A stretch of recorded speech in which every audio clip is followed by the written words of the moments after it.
Well, hello, friends, and welcome to this episode of the Astrology University podcast. And this is our monthly forecast, the Cosmic Eye monthly forecast.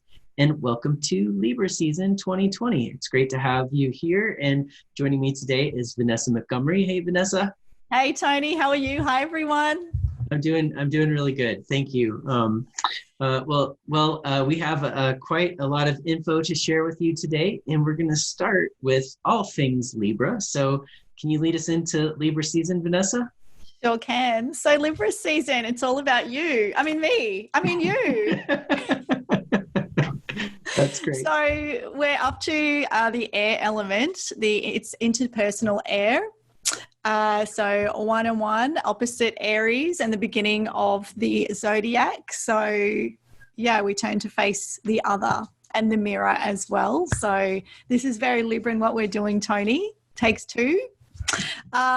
It's interpersonal air, and it's a cardinal sign. So it's like initiative to like talk and engage people and negotiate. And of course, Libra is the greatest moderator, negotiator, and finding that place of balance between one person or the group. They're really great to get a detached perspective from, because they'll think of everyone's point of view, but they won't back you if you're wrong. They'll let you know. So hence being very involved in law and politics, but we'll get to that. So a cardinal sign, which means beginning of a new season. And Tony, in the Northern Hemisphere, you guys are going into fall.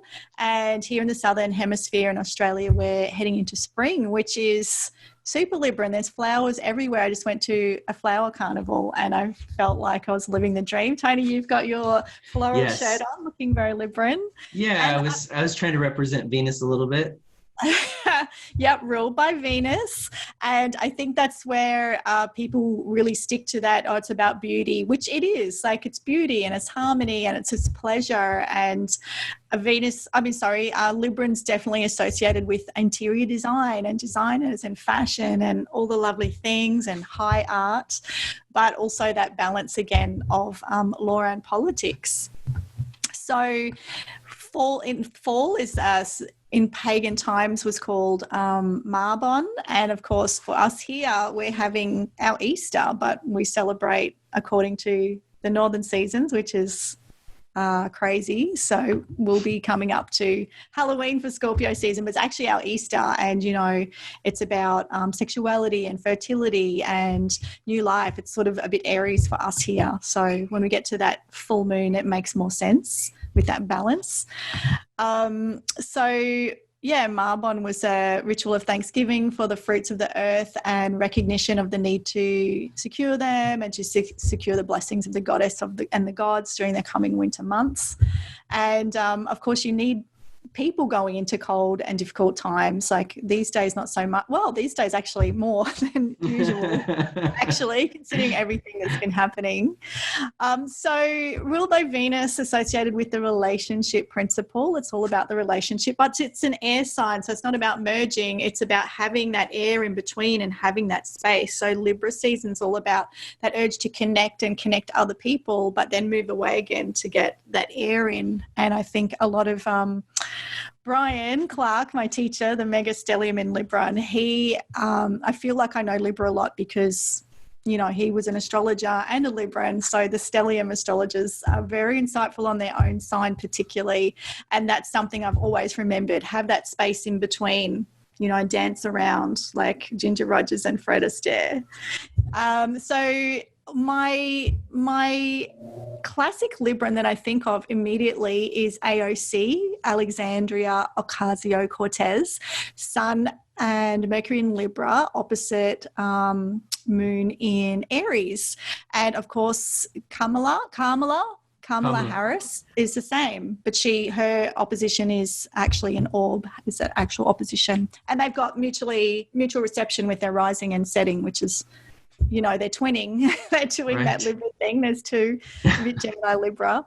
I think they're really iconic with the wanting to serve people. Like AOC is just so incredible with her words and her language. Like I think of that really, Libra's very refined and cultivated and cultural as well. And you just, same with she had a Libran leader, Julia Gillard here, and their use of words, being an air sign, unparalleled. Don't even get in the ring. They will beat you. It's like with a sword, they will cut through you. And yeah, I think by now everyone knows that about AOC.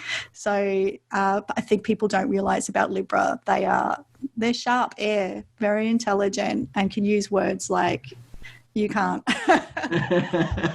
For the good of all here, and to find balance and equality for people.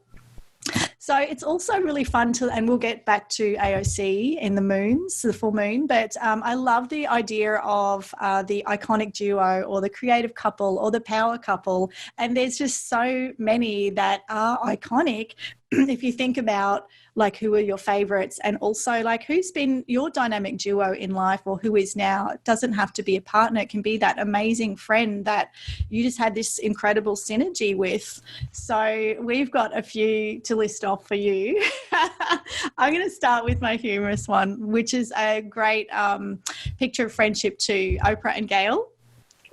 Tony? Oh, nice. You had a few really good ones. What were yours? The first ones that came to mind were from old TV shows. So I thought of Laverne and Shirley first, and then I thought of Cagney and Lacey. And that's a shout out to you, Jessica Lanyadoo. So she knows what I mean. And I have a few more. You know that my favorite one that represents Libra, though, I can't think of their names, and maybe you'll think of it, but it's from an old cartoon, and there are these two characters that they're always going after you, no, after you, and I can't. It's from Looney Tunes, is what I remember, and I'm sure somebody on the podcast is like yelling out the name right now. Were they people or were they animals? Were they? I'm not. They were animals. Yeah, I don't think it was Pepe Le Pew, because I just looked up the skunk because I thought maybe they were. I think maybe they're squirrels or chipmunks. Anyway, we don't want to spend forever on that, but let us know. Yeah. Bert and Ernie from Sesame Street. And you had also, which I loved, Kermit and Miss Piggy. They were very inspirational, dynamic duo of my childhood. Yeah. And you had Brangelina, which is also a good reminder. You don't merge, you stay independent, like two people together. You can't have dynamic duo if there's only one. Yeah. Right. You're separate people, don't merge. That's getting into Neptune Pisces land.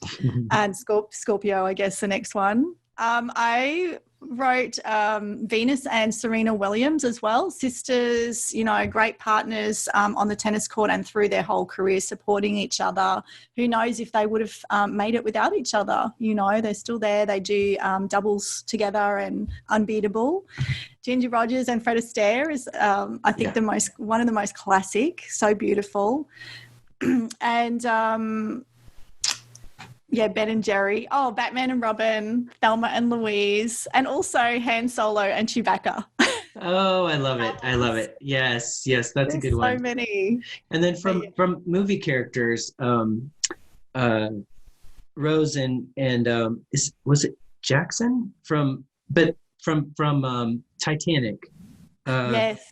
Leonardo DiCaprio and Kate Winslet, and they're actually, I think of them as a Libra and power couple, because they're actually both Pluto and Libras, and they were really representing that Pluto and Libra energetic that you could kind of really woven through the film, and the Titanic is such a great Pluto keyword, and the film was actually at the time, the highest grossing romantic film ever, basically. Yeah, that was huge, very iconic. And Kate also has she's a Libra sun, and she's a stellium in Libra with her moon and Mercury and a few things. Pluto in there. And that's a great term for the Pluto and Libra generation, isn't it? Power coupling. Right. I guess there was if you look back, there was probably a massive amount in there and still going. Yeah, and I love that thing that Gwyneth Paltrow did with introducing that phrase. I don't know if she coined it, but the conscious uncoupling. Yes. As part of the Pluto and Libra dynamic too. Yeah. Yep. Yeah. Mm-hmm. And does she have Pluto near her Pluto sun and Libra? Or planets? Is that in with her sun? Probably. I don't know. I'll look it up while you're telling us more about yes, Libra. the conscious uncoupling. Really good point there. And also, I will talk a bit more on Gwyneth, because if anyone's watched her Goop series on Netflix, she's like such a classic Libra, and she's very major Libra stellium. Yes, she's got a lot. She was meant to be my classic Libra in Cosmic Power, but we had to cut out those sections to get the word count down. Classic Sagittarius more. Right. But yeah, I found, like, I was really looking into her, and I thought she's such a Libra, and, you know, she's so she seems mild-mannered. She's really chill, and she's just lovely and convivial, but she'll go in there and she's, you know, sharp as a tack. And she just says in the intro, you know, let's go in and create a ruckus, with a big smile on her face. And she knows she'll get a lot of backlash, and she has, over a lot of things. But, you know, her drive has been very actually Venusian Venus, if people know much about her website, and a lot of controversial things she's been selling for a lot of money as well. It's all very beautiful. Venus is associated with money also, and yeah, she's caning it. And she says she was just sick of being the girlfriend and being put into that very narrow role that we often see Libra as. Mm-hmm. So yeah, she's a real breakout Libra, showing us actually there's a lot more to it. She's a good example.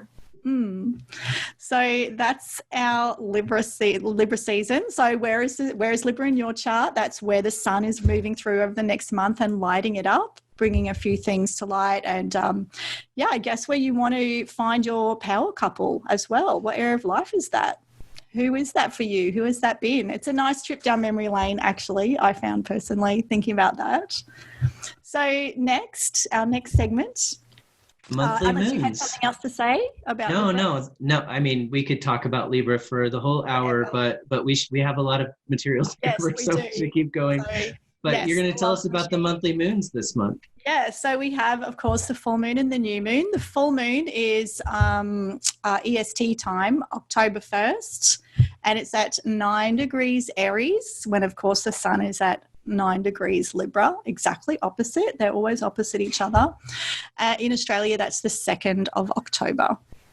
And so for the full moon, it is, I'll just look at my chart. Yes, it's conjunct Chiron. So it could be a sensitive one. With that, there's not a lot of aspects to it. But at the same time, there's a grand trine, a nice big trine going on, which Tony's going to talk about later. And so, it's balance yourself, the Libra with the Aries. Balance yourself with the other, the Aries, the self, the other, your own personal needs with, you know, everyone's needs or your partnership needs. You as an independent versus you within relationship. I like the idea of balancing your inner brute force, like your inner gladiator, your inner Russell Crowe, who is an Aries, with your inner civilized, cultured, social self. Balance aggressive action with negotiation. So it's not about like doing nothing, like that is a moon in Aries. It is about taking action. Mars is in Aries. There's action, but there's also negotiation. How can you get these two things to dance together? Basically, it's a cardinal sign. There's lots in cardinal signs actually over this month, with all the squares that Tony's going to be talking about later as well.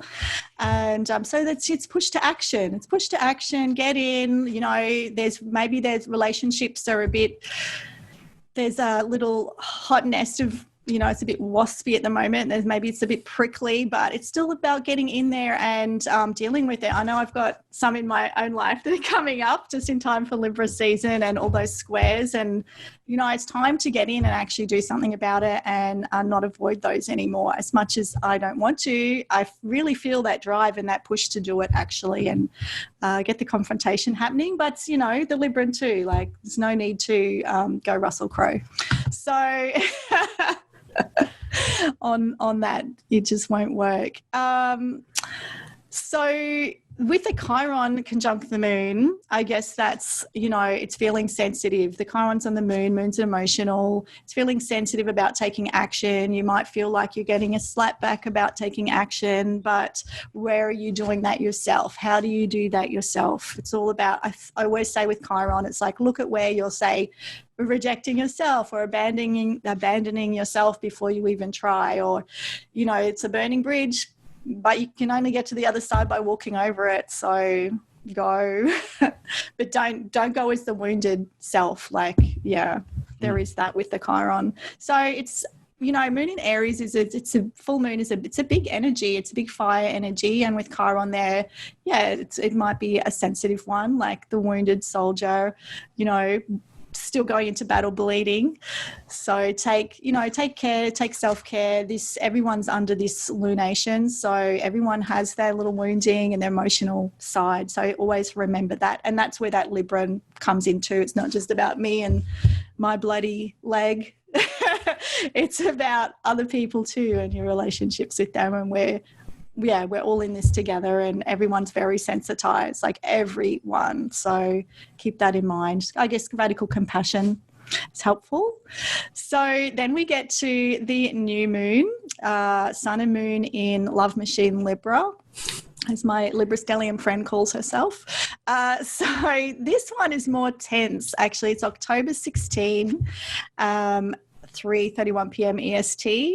In Australia, it's October 17.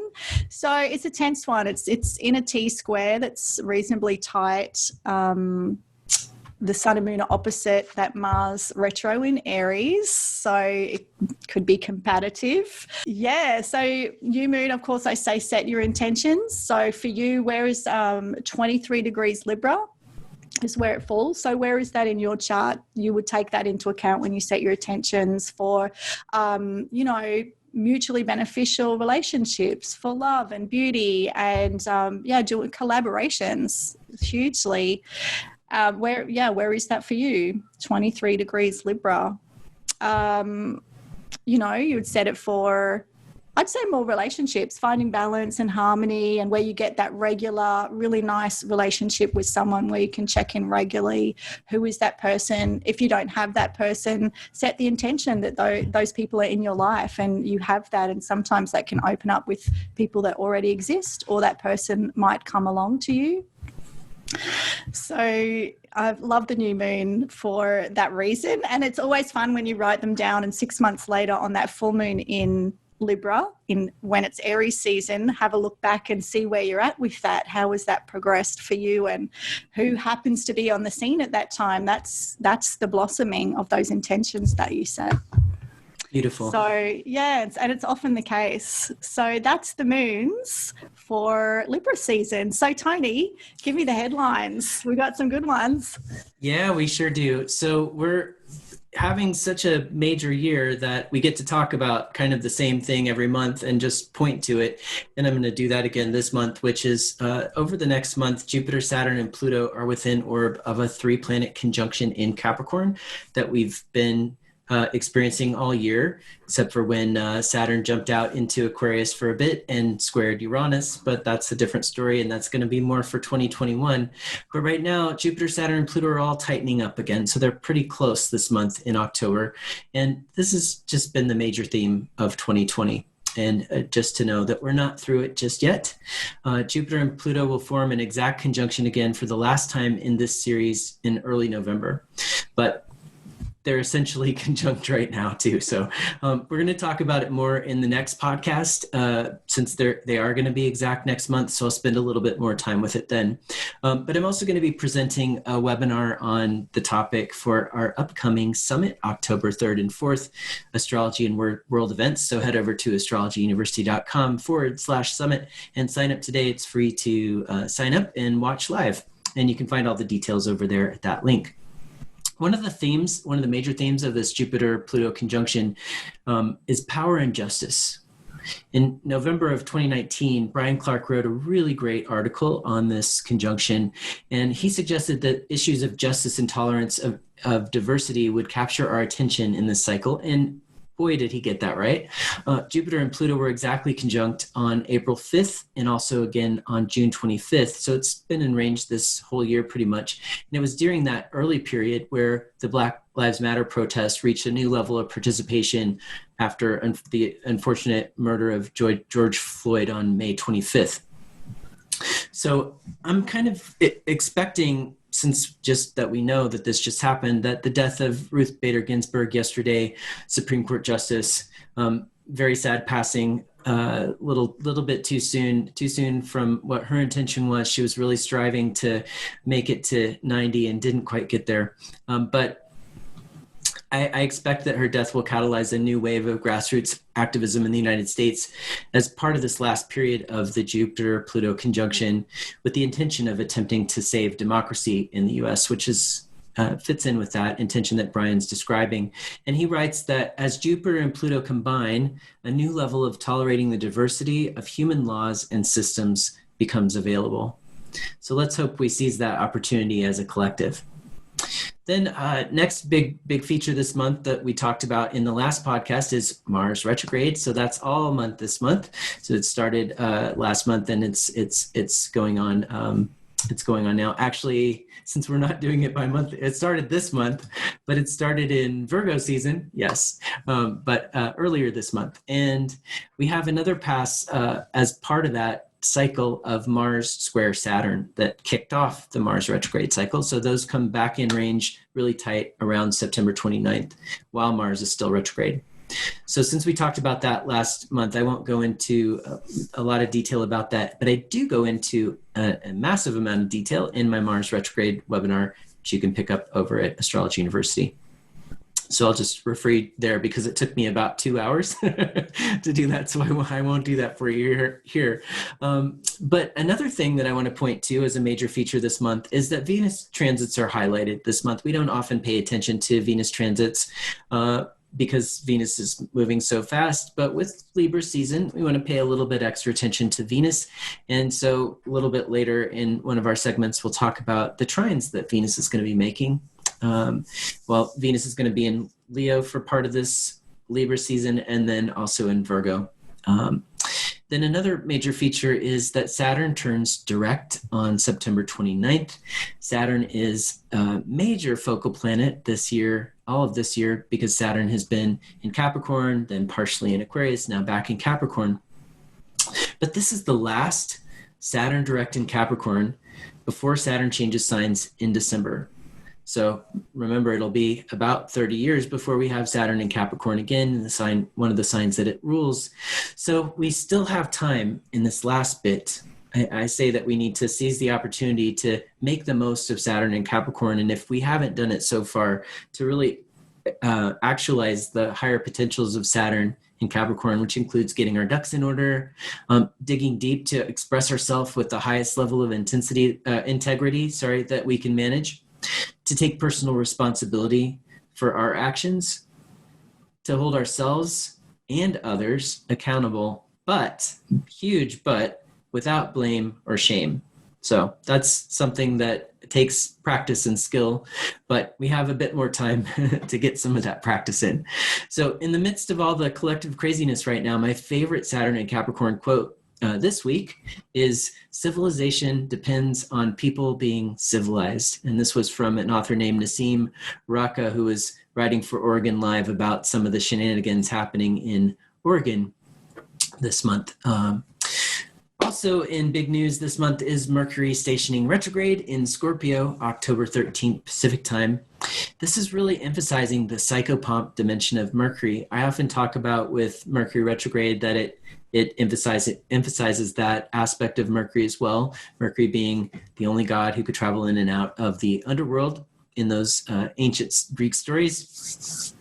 And in Scorpio, that is doubly so, emphasizing that dynamic of Mercury, or that quality or that experience of Mercury.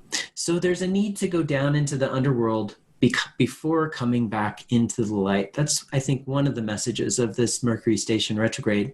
And because it's Mercury, maybe it's about information. So maybe there's some info that you need to get from down there, wherever down there is for you, just think metaphorically, before you move forward. So Mercury will move back into Libra during the retrograde process, and then it'll station direct in Libra November 3rd. So we'll talk about that a little bit more next month as well, or with the Scorpio season, and we'll look at the election day chart then as well as part of that. So with both Mercury and Mars retrograde this month, these keywords that I'm about to share with you are especially poignant: review, rewind, rehash, rework, re-strategize, and just let yourself free associate on any other words that you can think of with re in front of them, R-E, and they will probably work for this period. It's a great time to slow down, to go inside, and to look within. If you're going for speed this month, you're probably not going to have as much success with that approach. Mercury and Mars are both retrograde in Mars-ruled signs from October 13th to October 27th. Remember, I said Mercury goes back into Libra after that. But during that little window there, we have Mercury and Mars both in Mars-ruled signs. So there's some connection with them or between them in this process that would be interesting to contemplate as well. And do you have anything that you'd like to add to that, Vanessa? I'm just thinking about that Mercury retrograde in Scorpio. I'm wondering what sort of hidden information may come to light for us all, you know, in the external world, but also in our own internal world, of course. But yeah, I'm expecting a few more perhaps secrets coming out into the open. Yeah, and with Mercury going into Scorpio and Libra, it's emphasizing this Libra dynamic where it's not a process that you're probably going to do alone. Yeah. It's, you know, Mercury and Scorpios, it can be about getting into your own, material that's ready for healing, but typically Scorpio is doing that in the context of relationship as well. So it's getting into someone else's stuff too. Yeah. So have some good D&Ms with someone that you trust. Yes, definitely. Yeah, definitely. And it will be very revealing. Yes, definitely. Not always in ways that are comfortable, but definitely in ways that are needed. Yeah, I guess the thing is to be open to it. It's like it's in Scorpio. It's the things that you have been hiding from yourself for a reason. But it's so, you know, my cat is walking in front of the screen. So, yeah, it's like it's needed, or it's, you know, they say with the Scorpio stuff, it's just going to become more toxic or fester or infect. Like, you want to get that stuff out, you want to bring the light in and shine it and clear it out. So it's Mercury, so yeah, have the conversations. Yeah, totally. And they're bonding in the end. That makes you feel much closer to people, having that intimacy. So I see it actually as a really great opportunity. Yeah, as you're saying that, it makes me think of sometimes when I'm talking about Mercury and Scorpio, when Mercury and Scorpio is getting us into trouble, we're saying the thing, we're starting our sentence with, I know I shouldn't say this, but, and then we say the thing. And yes. Mercury and Scorpio, though retrograde, might be a time to kind of go back over those things that you didn't say. And is there something that you do want to share that, you know, isn't going to cause harm, or where the truth needs to come out in some way? So that could be interesting to think about as well. Yeah. And also I think with the retrogrades, Mercury and Venus as well, when that planet retrogrades, is I will often notice, because I know the retrogrades are on, I'd pay more attention to it, but I'll start thinking about past relationships or someone that maybe, I have felt that I haven't finished a conversation with, or maybe that just a message that they had for me or that they represented for me. I'll be like, well, what was it about that person? What is it about that scenario that's now popping back up into my mind? And that literally can be the message. You know, Mercury is the messenger. So what's your subconscious popping up for you now that the clock is hit? Oh, it's time to readdress this, or here's something to take forward with you, a bit of advice for this situation. Right. All right. So I guess we'll move on to our next section, opportunity knocks. Yeah. So Tony, when opportunity knocks, what do you do? I always want to say, run away. I know I did this last time. So the joke is already really stale. It was stale the first time, but I just did it anyway. Yes. But if that's your impulse, that's interesting. Yes, it is. So you say yes, you go for it. You open the door. Open the door and you walk through. Yes.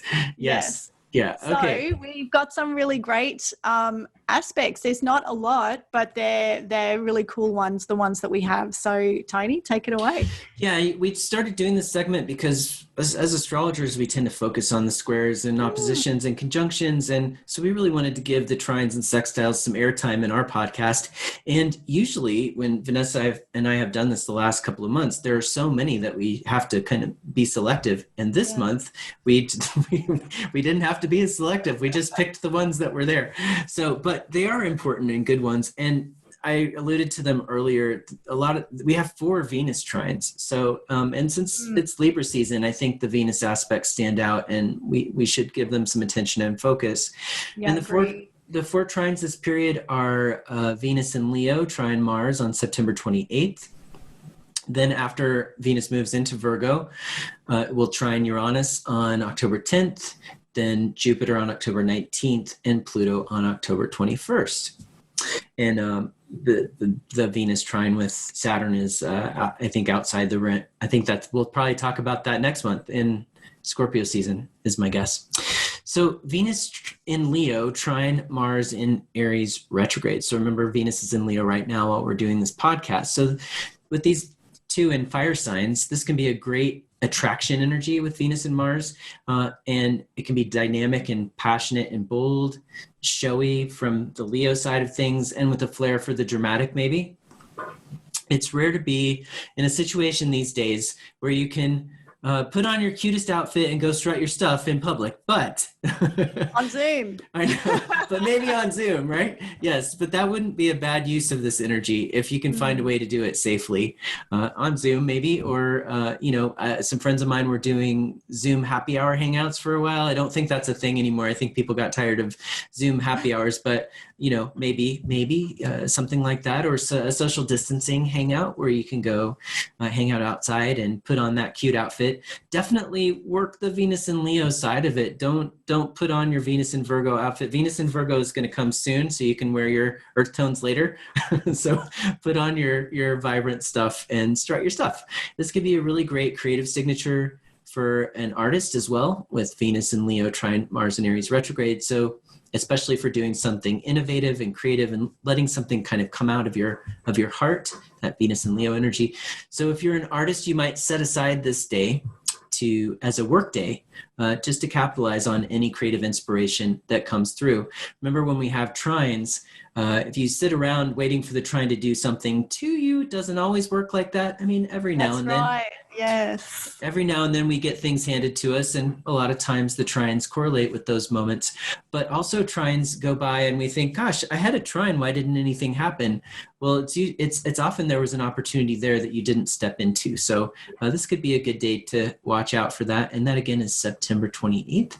Do you have anything you wanted to add to that one, Vanessa? Bunching that in with the next trine, the Venus trine Uranus as well. I agree with it's funny, the outfit thing, because I've been thinking about that as well. And my cousin's been watching, if anyone watched it, Schitt's Creek. Yeah. It's an American series, so funny. And I love that the family just dressed up all the time. They didn't care. They were in some backwater. And I've taken a leaf out of that, and I'm thinking, you know what, I'm going to jazz up my wardrobe a bit, even if it's just for Zoom.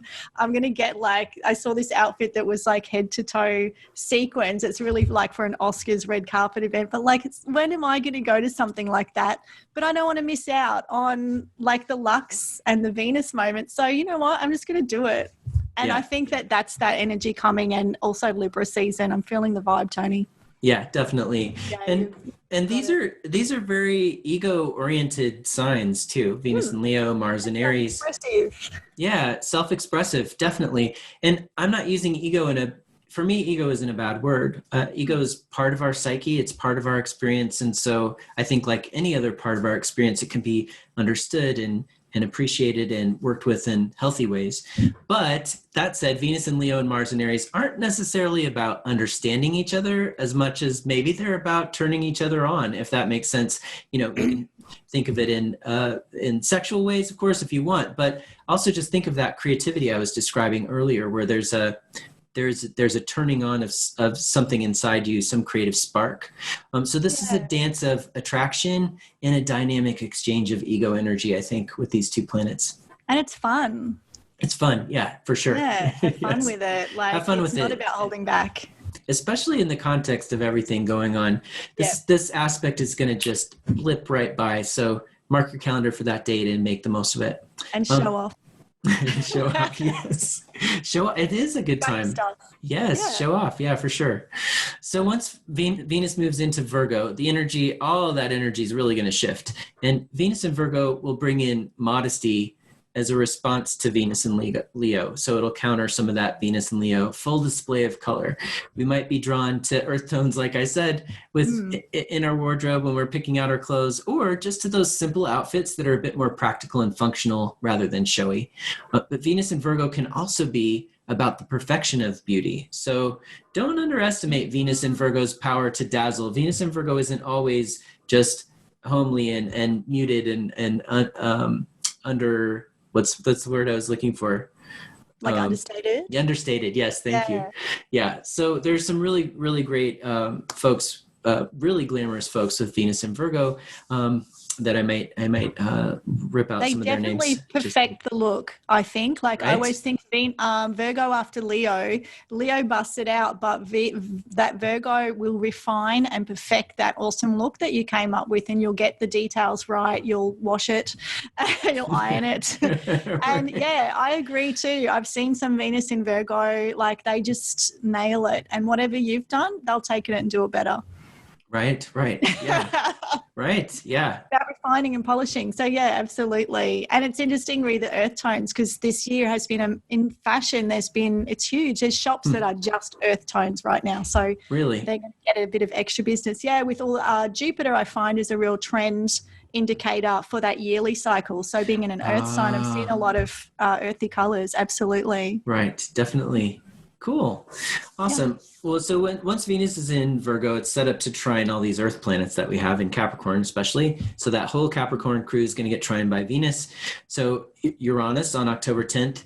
And the thing that comes to mind with Venus trine Uranus for me is liberate the feminine. So just let your mind free associate with that one too. And I say devote some energy to that intention on October 10th. With both planets in Earth signs, Venus in Virgo and Uranus in Taurus, this could also be a good day to devote some energy to loving and liberating Mother Earth as well. Anything you want to add to that, Vanessa? Yeah, I was thinking about that one, open up relationships. Like, it can be like, okay, with distance, open to new people, or suddenly a new way of relating. Just, it's a real opportunity, just to open up to something that you might not have even considered. Also in relating, like I remember a friend decided on something, maybe she was having this aspect at the time, but she realized that she had just been looking at this really narrow type of person that she was into, and the minute she opened her mind, she met that person that she basically married and had 2 beautiful children with, and it took that shift. And so this is the opportunity of that beautiful trine. But yeah, you've got to be open to doing it. Like, you have to help the trine along. It'll land on your lap if you go with it. Definitely.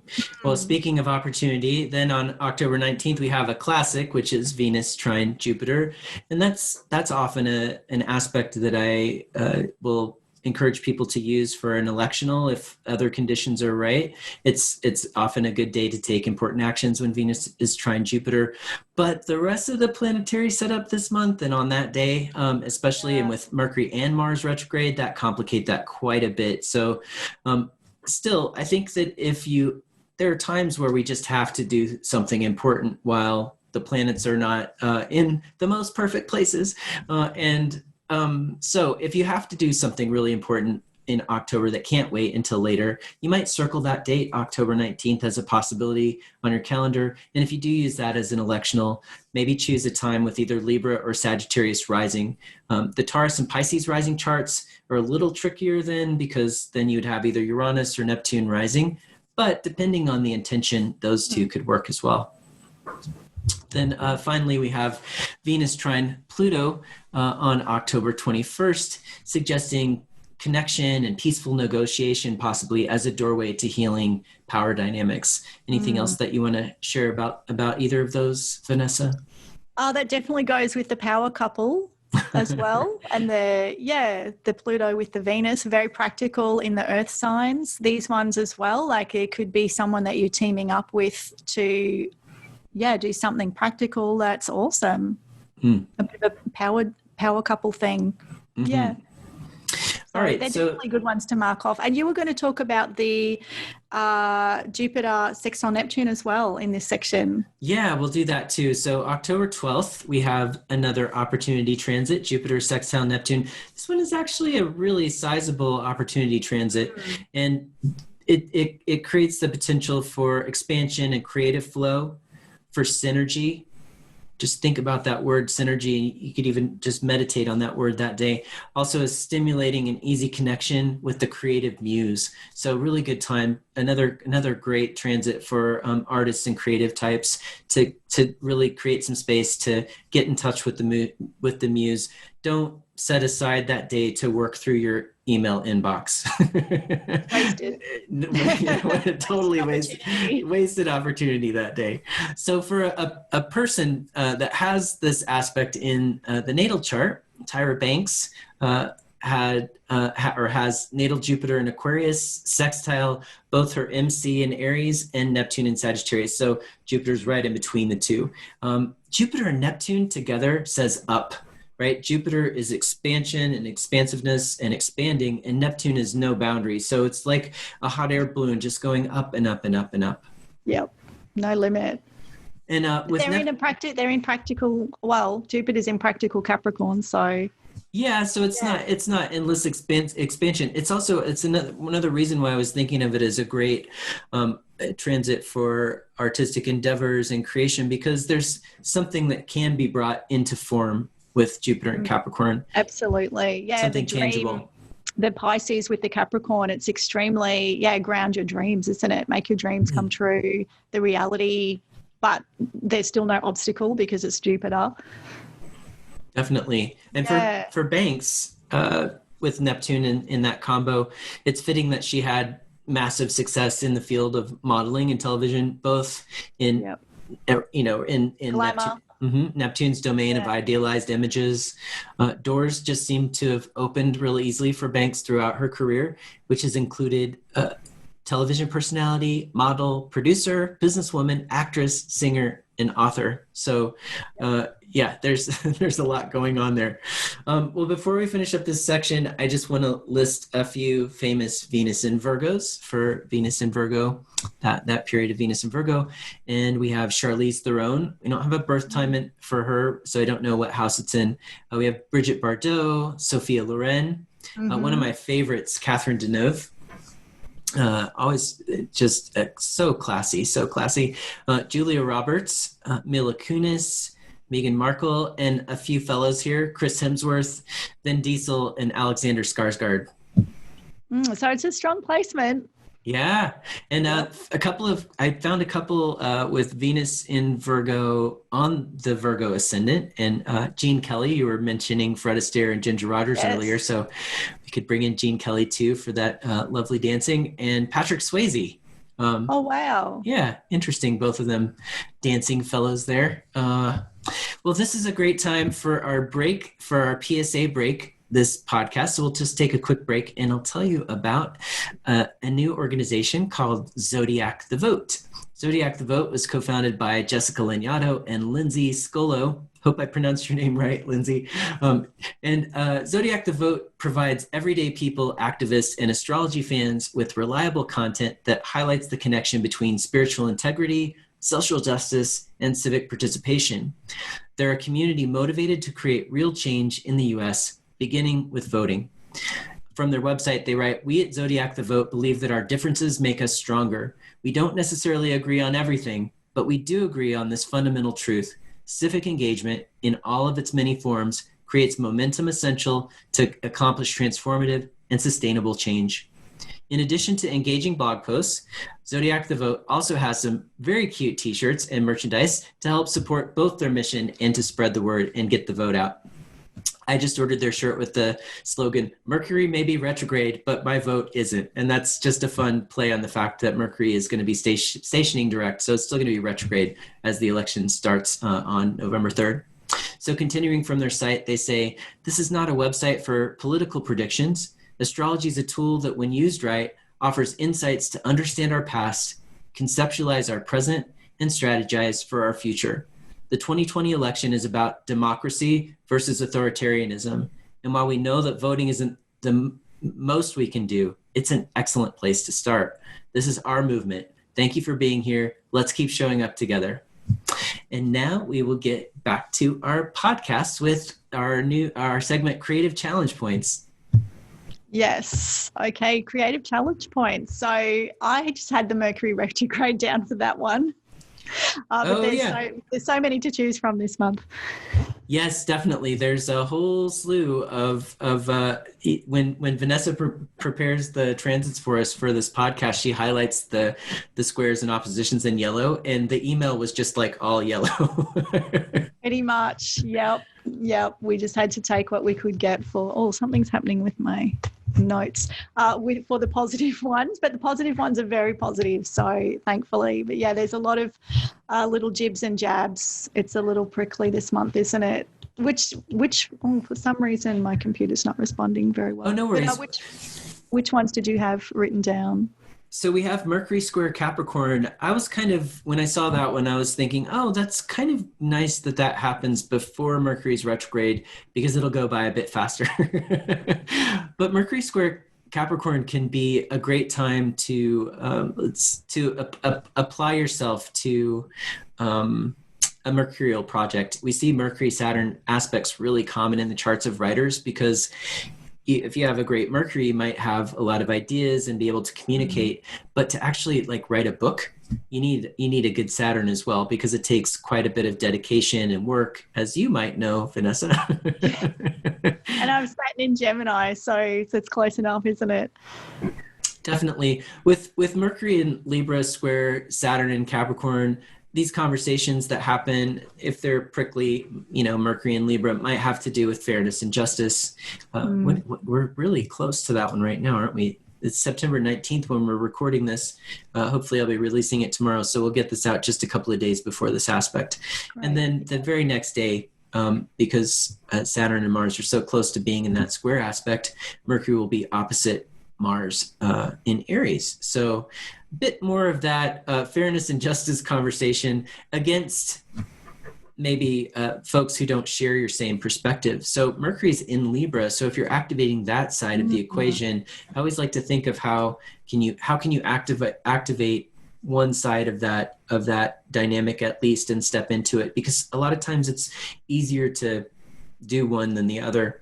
And if it's the Mercury and Libra side, you want to focus on talking and listening, in being aware of the other and holding space for what the other person's point of view is. I was just talking to a friend last night who was sharing, when they listened to someone talk about this really polarized topic that they were mentioning, that all they do is listen. They just hold space and listen to the person, and then tensions don't flare up, right? And if you, a lot of times when in this polarized energy that we have, that'll be probably a bit harder to do on September 24th with Mercury opposite Mars, because if you're in the Mars and Aries side of the equation, you might be quicker to anger or frustration with Mars being retrograde and just kind of lash out. That's the risk. It's a pretty pretty hot combo to be happening in the climate that we already have, with all that sort of competitive squaring going on, isn't it? And then we start to get these oppositions coming in, and it's already like that. So it's good to remember, I think, with the Libra as well, Libra just listens to everything, nods, you think they're agreeing with you, but they're just saying, I heard what you said. They don't need to come in, because it's the opposite of Aries. They don't need to come in and say no or but or you're wrong and I'm right. They just listen impartially. Impartial's a really good word to remember for Libra season, and particularly with these aspects coming in. It's just so heated, isn't it? And that that opposition is causing division, which is going to be our downfall if we don't bring that Libra in and at least just come and sit at the table without punching each other.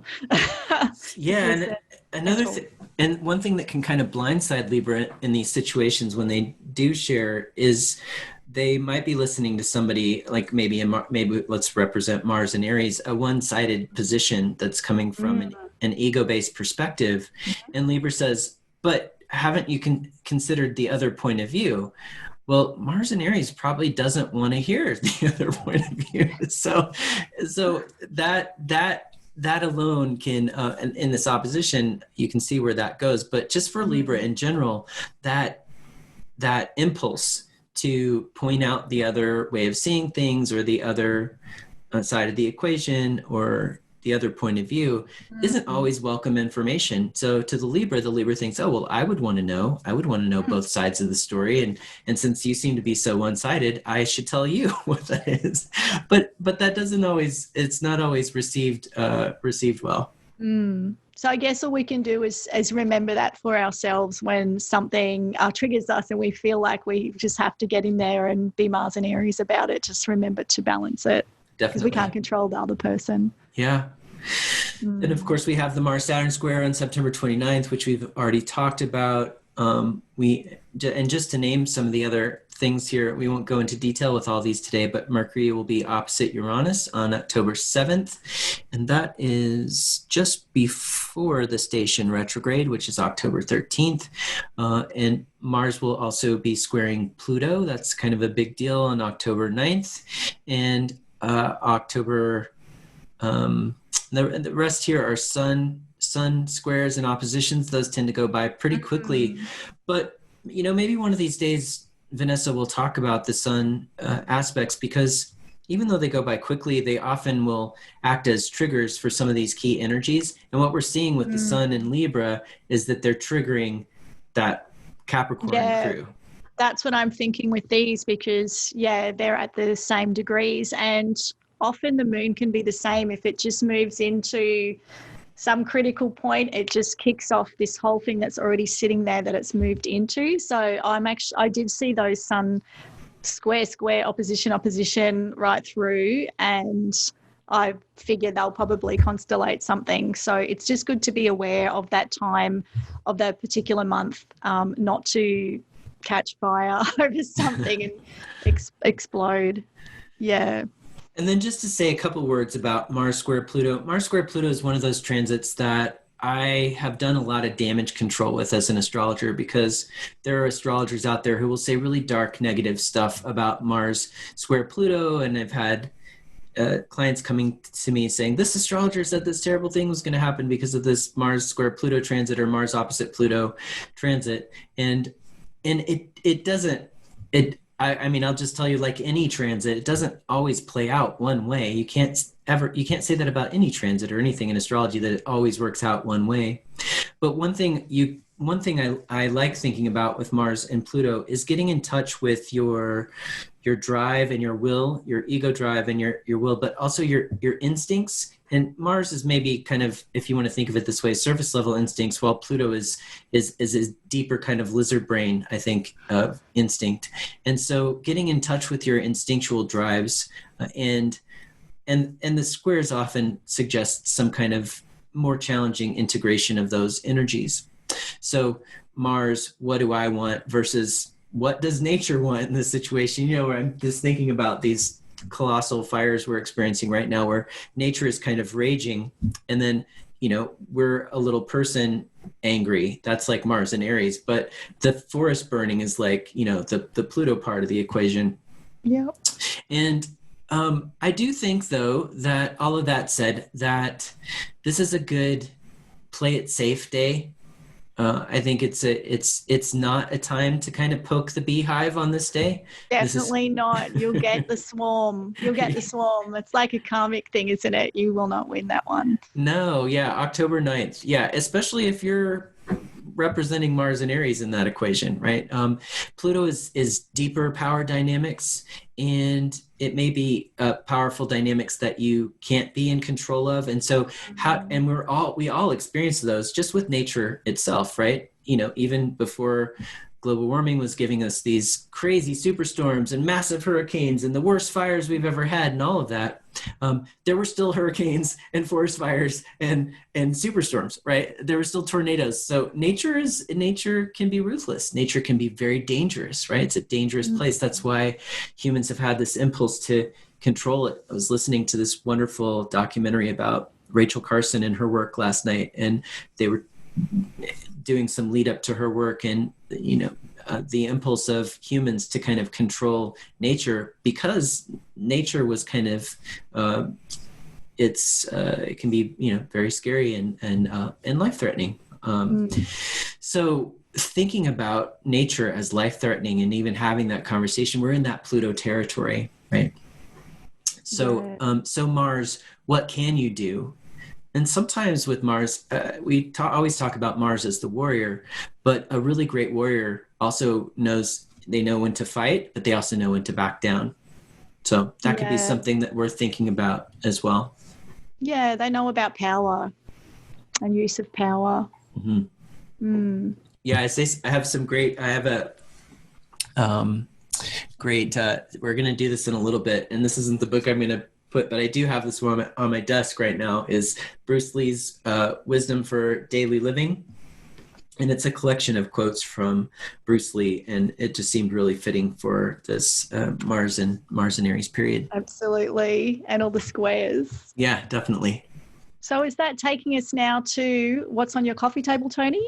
Well, yeah, I guess I just did one, but the one I was intending May as well move into it. Yeah, the one I was intending to do was, I actually always have about 10 books on my coffee table, but this one's at the top right now. This is Incarnation, the Four Angles and the Moon's Nodes by Melanie Reinhardt, and that one's on my table because we're teaching a Four Angles class that starts next week. So perfect. Yeah, perfect. that's our textbook. Yeah. But and it's a cardinal season. So it's the full equinox. Yes. Mm-hmm. And what was the other one? Did you have another one? No, it's just the one I already had. It's the Bruce Lee book. Yeah. That looks like dealing with squares. The squares, the challenges of life. This is how you pass through. Striking thoughts. While you're doing yours, I'll see if I can find one of these really great quotes. So what's on your coffee table, Vanessa? So on my coffee table is one that you mentioned in a previous episode. It is From the Moment We Met, The Astrology of Adult Relationships by Brian Clark. Nice. One of my original astrology teachers. Nice. And of course, Brian has a stellium in Libra. So who better to, this has got to be the book he was born to write on relationships. And so it takes you right through all the bits and pieces of astrology with a focus on relationship, of course. So very valuable. He's a beautiful writer and extremely learned, so recommended. And I had to pull out a classic, which is by Liz Green, who I love. It's called Relating: An Astrological Guide to Living with Others. And I think some of her writing is a little bit, or her views are a little bit old school. So just a little pre-warning there, but she's a great astrologer and she's contributed so much. So take those bits with a grain of salt, but the astrology is fantastic. So yeah, there's some gender language stuff that could use a little bit of rewriting, that things that she might have said differently today. Yeah, I'm sure she would have. Yeah. And there's another one as well I wanted to mention. Like you, there's so many books, isn't there? I wanted to talk about attachment styles because it's Libra season. So the book I recommend for that is The Power of Attachment: How to Create Deep and Lasting Intimate Relationships by Diane Poole Heller. Nice. If you don't know about attachment styles, it's really interesting. Simple concept, but really interesting. It's a really nice journey through relationships, although it's not obviously an astrology book, but, broadening your understanding, you bring it back into that structured astrology and you're a much better astrologer, I do believe. Beautiful. Well, I found that Bruce Lee quote, and I think it's great advice for Mars retrograde, but especially the parts where it's square Saturn. And remember, we're not done with that just yet. And Bruce Lee had Mars in Scorpio opposite Saturn, so he knew a little something about this. That's interesting. And in this quote, he says, "Wait in the calm strength of patience. Guard your strength with tenderness. One need not fear, lest strong will should not prevail. The main thing is not to expend one's powers prematurely in an attempt to obtain by force something for which the time is not yet ripe. Gosh, that's perfect, isn't it? Perfect. So it's so perfect. And I found that one just by opening the book. Yes, the best way. I know. It just jumped right out. So it was like magic. Yeah. So our next section is takeaways. So what are your takeaways for this month, Vanessa? My key takeaway is really find that balance point between individual action, collaboration, and negotiation. Nice. You were very Aries. Yeah. You were very Aries. succinct with it this month. I was not succinct. So yeah. What's yours? I have several here. I just couldn't pick just one because there's so many dynamic energies this month. But the main one for me is this is a month to slow down because of those Mercury and Mars retrogrades. But spend some of your Mercury thinking time going inward, becoming aware of power dynamics, and discovering what part you're playing in any conflict that arises. We're in a process of learning about what we really want during this Mars retrograde. So allow yourself to be in the process. This is a process. Really focus on that word. And don't push too much. This isn't a time to push. Fight for truth and justice. That's on the table right now. But be safe and practice nonviolent action if you are taking action. And remember that knowing when to back down and protect yourself is also a brilliant expression of Mars. And finally, tap into your deepest expression of personal integrity and accountability to honor these planets in Capricorn. Yeah. Responsible action. Responsible action, definitely. And safe action is also, I think, a great combo there of Mars and Aries and Saturn and Capricorn. Yeah, and the Pluto square when it comes along. Yeah, consider it. I do have one more I'll add to it. Yeah, please. Being an independent while collaborating in a way that's mutually beneficial. Nice. Something to think about. Again, that balance. So monthly mantra. Yeah, I seek out others' opinions to broaden my awareness of experiences outside my own. I take a stand for justice, equality, and fairness. Excellent. Yeah, that's the opposites going together, isn't it? Yeah. I looked up Louise Hay because she is a Libran and she's just so famous for her mantras and her intentions. And you can, she's great to Google. Her list is just fantastic. But one is life loves me, just on the real positive because, there's been a lot of just the news is such a downer. There's just so much it's just like I'm such an upbeat Sagittarius, but I've even noticed it's really been getting sort of my thoughts down. So I'm like, you know what? Yeah, turn it around again and feed my mind something positive. So life loves me and I say yes to life. As I say yes to life says yes to me. And then she has a lot. Just they're beautiful. They just I'm beautiful. Literally, there's one. I am beautiful. Everyone loves me. I love everyone. Just having that positive mind stream, and then that's what you start to see and experience, and it gets you in touch with that feeling. When you have those intentions, obviously you get this beautiful chemical cascade, and it rolls on from there.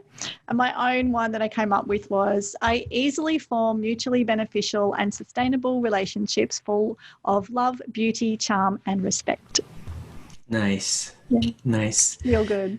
Yeah. And, in these times where if you are in a place, if you're living in Oregon or California or you're close to the fires, or here in Colorado, there's also fires here, or, if they're not fires, there's something else going on. There's a lot of stuff going on in the world. It's pretty easy to get into feelings of overwhelm right now. And these monthly mantras and some of these, focal points we've placed on synergistic and more positive opportunity transits, they may seem out of sync in some way with all that really dark shadow energy, but they're not out of sync at all. They're happening at the same time. Those transits are happening at the same time. And there are opportunities for growth right now. And these mantras can be the difference in your day of kind of sinking into that overwhelm or stepping back into yourself and taking taking some of that energy back for yourself and changing how you get through that day and what you do that day. A friend of mine said to me yesterday, just give love. It sounds so simple, but just give love and be love every day as much as you can right now, just to counteract and to bring things back into balance. And it doesn't mean like you're avoiding problems. It means you're going back, resetting, and operating from a place that's much more empowering and positive. And even if you're an activist, right? Even if you're planning to go out and take an action and you're going to a march that day, if you start the day by getting into your heart center and focusing on being love and giving love. I've seen some beautiful examples this year of activists out there with the police, just being in their loving center and holding, nonviolent action kind of space, which has been modeled for us by really wonderful leaders like MLK and Coretta Scott King and all of the folks that But I've seen some really great examples of people standing in that energy and how it can really change the dynamic. Yep. Right. Yeah. And if you are a person in position, like a position of that power, like a police, I've seen those great images where they just make that show, like they drop all their armor and they take their gear off and they just go and hug someone. And right. It's such a strong symbol when someone doesn't just kind of go with that power. They turn it around. They truly take the power. It's amazing. And then everything changes. So beautiful. It can happen on both sides of the equation for sure. There are no bad guys in that scenario. They're just opportunities. They're just opportunities to love and hold that space, right? Yeah, and don't project your power. Like realize where you can be that person and that symbol. Well, that brings us to the end of the podcast for today. But before we go, I'm going to tell you about a couple of exciting things. Vanessa has a new book. You want to tell us a bit about that, Vanessa? Yes, so Cosmic Power, Ignite Your Light, a simple guide to star signs for the modern mystic is on its way. It's still on pre-order. Its first outing will be in Australia on the 5th of November. So it's coming. It's got a lot in it that's a little extra. So I thought I'd share a little bit about that today. Please. Which is it's that Neptune in Pisces, everything's becoming merged and we're finding correlations and intersections. So I put that into this book and it's got all the correlations like tarot cards and the crystals and for each sign like which yoga pose is going to strengthen that archetype and also balance it. So calming, cooling for the fire signs of course, right? And it's got herbs, it's got a whole listing of all of that stuff as well as everything else that you could ever want and more. And of course, Tony, you're going to talk about something that I'll be in of yours, but before we go to that, I'm also doing something on Instagram Live, some Instagram Lives with Natalia Benson on her IG called The Astrology Show. And that is coming up to the next full moon in Aries. And then we'll be doing that for 6 months every full moon. So nice. Come and join us. It'll be interactive. Ask us questions. And we've got some fun things in store. A little bit casual, but also formal because I like my segments and my structure. Nice. And Tony, you've got a great summit coming up. Yeah, for sure. But before I do that, I forgot to mention, I did say Zodiac the Vote, but I didn't say the website address. I mean, it's actually zodiacthevote.com, but I did just want to mention that. So head over there to check out their cool Astro merch, but also just to support their mission. So, and then we have a summit coming up October 3rd and 4th called Astrology and World Events, Challenges and Opportunities. And we're going to be looking at some of the core energies that we're swimming in right now, and also some of the energies coming up for 2021. And we have a really wonderful crew of speakers for you this summit, including Lynn Bell, Jessica Lanyadoo, David Crook from the Bay Area. We got a couple of new folks, a fellow named Christoph Niederweiser from Germany, who's prepared a really interesting talk for you guys. We have Hadley Fitzgerald back, who always does wonderful presentation, Alexander von Schlieffen, Demetra George, Kelly Surtees, Karen Hamacher-Sontag, amazing lineup. And then we have a really exciting panel called Dreaming the Future that I'm very excited about. And it's going to include Vanessa along with the panel host, Michael Bryan, and also Stormy Grace and Shakira Taborn. So really excited to hear you guys talking about the energies that and potentials that we can step into in the year to come. Yeah, so, me too. Lots changing of the guard. Oh. Yeah, definitely. So head over to astrologyuniversity.com/summit to sign up. It is free to sign up and watch the summit live. And we also have a couple of great webinar events coming up soon. So September 26th, Stephen Forrest will be presenting a talk on Chiron, and Jason Hawley will be presenting Astrology as Sacred Play on October 10th.